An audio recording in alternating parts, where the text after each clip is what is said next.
Ethics centre channel ప్రేక్షకులకి స్వాగతం.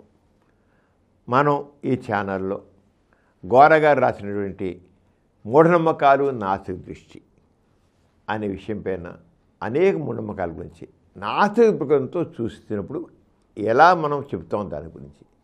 అంటే మూఢనమ్మకాల గురించి వివరించి చెప్పేటప్పుడు నాస్తిక దృక్పథం నుంచి చెప్పడం కావాలి. ఇది మూఢనమ్మకం చెప్పేసి కొట్టేయచ్చు, లేదా సైన్స్ ప్రకారం తప్పని చెప్పేయచ్చు. కానీ గోరగారు మూఢనమ్మకాలని విశ్లేషణ చేసేవాడు కేవలం సైంటిఫిక్గానే విశ్లేషణ చేయడం కాకుండా వాస్తవికత, సంఘదృష్టి, వ్యక్తిత్వం ఈ మూడింటిని మౌలిక సిద్ధాంతాల నాస్తిక సిద్ధాంతాలతో తోడ్పెట్టి మూఢనమ్మకాలను విశ్లేషణ కూడా చేశారు. ఈ రోజున గోరగారు అప్పుడు సంఘం పత్రికలో పాఠకులు ఎక్స్ప్రెస్ చేసినటువంటి భావాలను కానీ లేదా అడిగిన ప్రశ్నలు కానీ వాటి సంబంధించిన సమాధానాలు ఏమి ఇచ్చారు వాటికి. కొంతమంది అయితే వాళ్ళ భావాలను వ్యక్తీకరించారు, దానికి గోరగారు నాస్తిక పదంతో విశ్లేషణ చేశారు. కొంతమంది మూఢనమ్మకాల గురించి అడిగితే ఆ సంఘం పేపర్లో ఆనాడు దాదాపు 50 సంవత్సరాల క్రితం 50-60 సంవత్సరాల క్రితం విషయం ఇది. అప్పుడు ఆయన సంఘం పేపర్లో దాని గురించి విశ్లేషించారు. ఈ రోజున యోగాభ్యాసం గురించి మనం చాలా యోగా అంటాం. యోగా సర్వరోగ నివారణలా చెబుతారు. చివరికి యోగా అంటే ఎంత యోగా చేసినట్టు ఆత్మ పరమాత్మతో మిళితమైపోతుంది కూడా అంటుంటారు అన్నమాట. ఆత్మ యోగాకి ఎంత గొప్పతనం ఆపాదిస్తారంటే యోగా విద్యని గట్టిగా అభ్యసిస్తే ఆత్మ పరమాత్మతో కలయిక చెందుతుంది అనేది కూడా ఉంది. అంచేత దాని రకరకాలుగా యోగాని కొంతమంది ఏమో వ్యాయామంగా తీసుకుంటారు, కొంతమంది ఏమో రిలాక్సేషన్ థెరపీగా తీసుకుంటారు, కొంతమంది ఆనందం పొందడానికి కోసం చూపిస్తారు ఒకలా. అంచేత ఒక పాఠకుడు ఆనాడు 50-60 సంవత్సరాల క్రితం ఒక పాఠకుడు గోరగారికి సంఘం పేపర్లో యోగాభ్యాసం గురించి రాస్తూ ఏం రాశాడు, దానికి గోరగారు ఏం చెప్పారు అని ఓ పాఠకుడు రాసిన లేఖ గురించి ముందు తెలియజేస్తాను మీకు. తర్వాత దాని గురించి గోరగారు ఎలాంటి వివరణ ఇచ్చారు కూడా మీకు తెలియజేస్తాను. కర్మయోగమునకు నాస్తికత్వమునకు తేడా లేదు అని ఒక పాఠకుడు రాస్తున్నాడు. ఎందుకంటే దీంట్లో యోగాలో కర్మయోగం కూడా చెప్తాడనమాట. అంటే కర్మయోగమునకు నాస్తికత్వమునకు తేడా లేదు. ఒక విధమైన యోగాభ్యాసం ద్వారా నాస్తికులు దైవత్వమును గుర్తించగలరు. దేవుడు లేదనే వాళ్ళు కూడా యోగాభ్యాసం చేసినట్లయితే దైవత్వం పొందగలరు, గుర్తించగలరు అని అంటున్నారు ఆయన. అంటే మీరు యోగాభ్యాసం చేయలేదు కనుక మీకు దేవుడికి తెలియదు, మీకు రాలేదు. మీరు యోగాభ్యాసం చేయండి, చేసినట్లయితే నా మీద దైవత్వాన్ని గుర్తించగలరు. యోగాభ్యాసములో ఆస్తికులు పొందే ఆనందమునే నాస్తికులు కూడా పొందగలరు. ఆస్తికులు యోగాభ్యాసం చేసినట్టయితే ఎంతో ఆనందం పొందుంటారు. అదే ఆనందాన్ని, అలౌకిక ఆనందాన్ని నాస్తికులు కూడా పొందగలరు. అలౌకిక అంటే ఈ భౌతికంగా కాకుండా అలౌకిక అంటే దేవునితో సంబంధం అన్నమాట. అలౌకిక ఆనందాన్ని పొందగలరు. ఆనందమును పొందుటకు యోగాభ్యాసం ఒక మార్గం అని చెబుతున్నాడు. ఏమని? ఆనందమును పొందుటకు యోగాభ్యాసం ఒక మార్గం. అయితే దాని ఆస్తికులు అనుసరించారు. ఆస్తికులు అనుసరించారు కదా అని నాస్తికులు వివరణక్కర్లేదు. యోగాభ్యాసాన్ని ఆస్తికులు ప్రాక్టీస్ చేస్తున్నారు కనుక, మరి ఆస్తికులు చేసేది కనుక మనం చేయని అవసరం లేదని నాస్తికులు దాన్ని వదిలిపెట్టిన అవసరం లేదని అంటున్నాడు ఆయన. అంచేత నాస్తికులు కూడా యోగాభ్యాసం చేయవచ్చును అంటున్నాడు ఆయన. దైవ నమ్మిక వలన ఆస్తికులు ఆనందాన్ని పొందితే స్వప్రయత్నం వలన నాస్తికులు ఆనందాన్ని పొందుతారు. అంచేత ఏమన్నాడు ఈ పాఠకుడు, ఆస్తికులేమో దైవ నమ్మకంతో అభ్యాసం చేసి ఆనందం పొందితే, నాస్తికులు అంటే తన కృషి ద్వారా, తన ప్రయత్నం ద్వారా ఆనందం పొందగలరు యోగాభ్యాసం అంటారు. దీనిలో ఆక్షేపణ ఎందుకు ఉండాలి? అంచేత నాస్తికులు యోగాభ్యాసం చేయకుండా ఎందుకు ఉండాలని అడుగుతున్నాడు ఆయన. అంచేత నాస్తికులు యోగాభ్యాసాన్ని ప్రాణాయామమును అలవర్చుకుంచితే మంచిది కదా.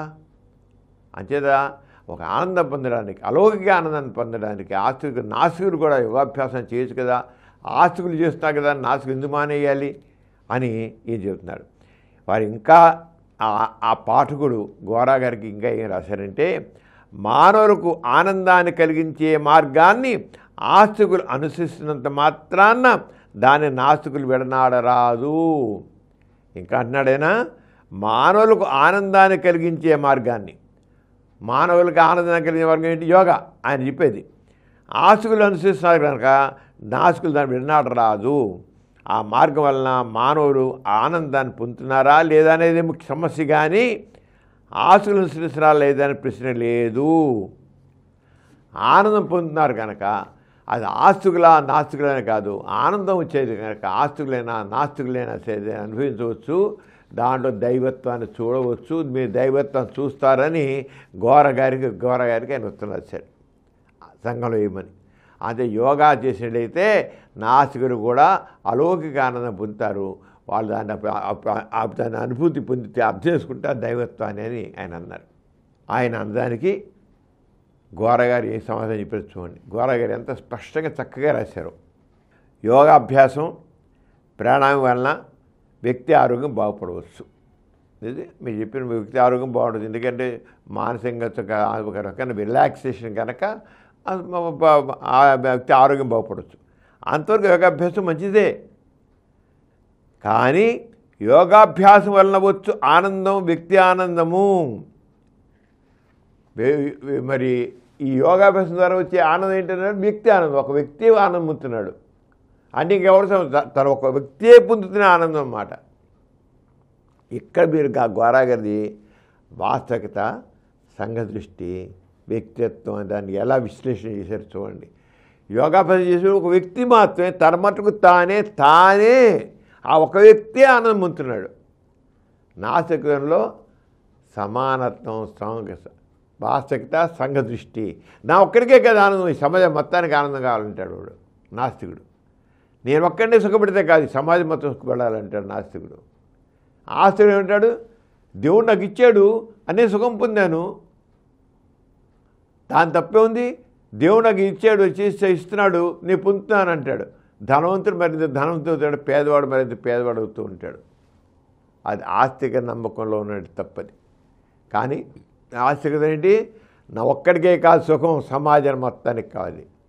వాస్తవికత, సంఘదృష్టి, వ్యక్తిత్వం, వ్యక్తి గౌరవం.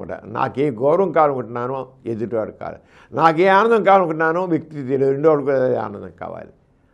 ఆస్తికత అలా కాదు, స్వార్థం, వ్యక్తి స్వార్థం ఉంటుంది. అదే గోరగారికి వివరించారు, చక్కగా వివరించారు. యోగాభ్యాసం వల్ల వచ్చే ఆనందం వ్యక్తి ఆనందం. పక్కవారి గురించి ఆలోచించకుండా, సాంఘిక సమస్యల గురించి ఆలోచించకుండా తను ఒక్కడు ముక్కు మూసుకుని యోగియే కూర్చుంటాడు. యోగా చేసేవాడు పక్కవాడి గురించి తన గురించి తన ఒక్కడి గురించి ఆలోచిస్తాడు, ముక్కు మూసి కూర్చుంటాడు, ఆనందాన్ని అనుభవిస్తుంటాడు.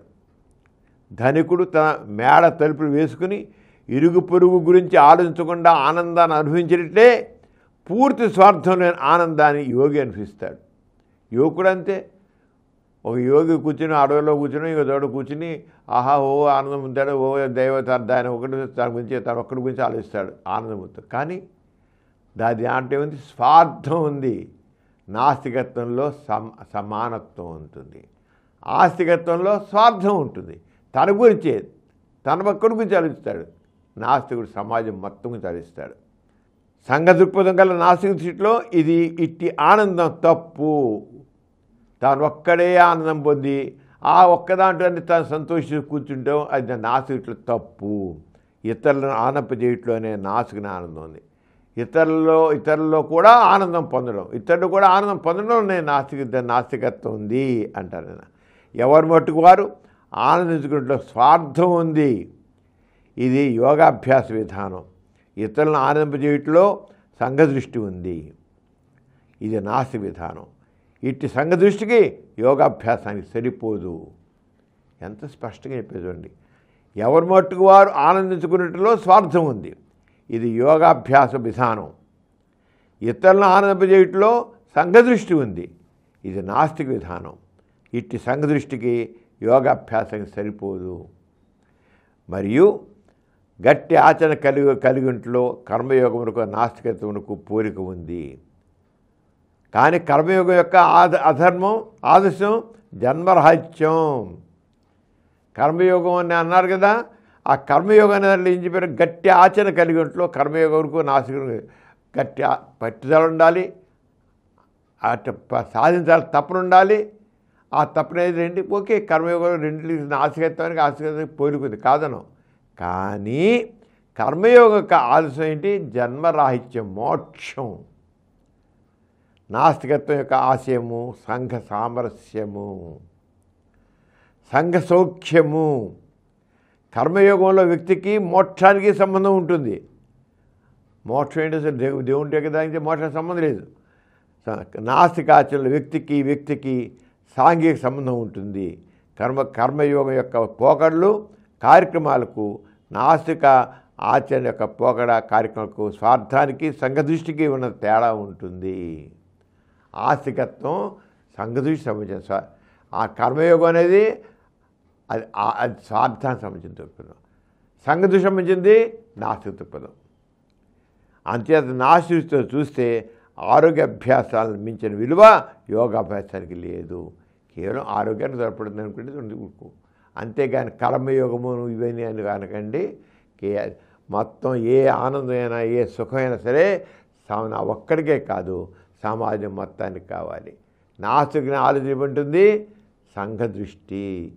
సంఘదృష్టి అంటే ఏంటి, సమానత, సమానత్వం, అందరికీ సమానంగా కావాలి, సమానంగా కావాలి. ప్రతిదీను అందరికీ సమానంగా కావాలి, ఒక్కడికి కాదు. అది ఆనందం కావచ్చు, సుఖం కావచ్చు, సంపద కావచ్చు, ఏదైనా మొత్తానికి సమానంగా ఉండాలి. అది నాస్తికం. అలా కాదు నా ఒక్కడికి నేను అనేది ఆస్తిక పదం. అది గోరాగారు దీని గురించి ఎంత స్పష్టంగా ఆ వ్యక్తి రాసిన దానికి ఆయన రాసిన ఉత్తరం వేశాడు, సంఘం పేపర్లు వేశారైనా దాని సమాధానం కూడా ఇలా రాశారు. ఇలా ఒక విషయం గురించి తెలుసు కదా, మరొక విషయం మీద నెక్స్ట్ ఎపిసోడ్లో తెలుసుకుందాం. అంత సెలవు, నమస్కారం.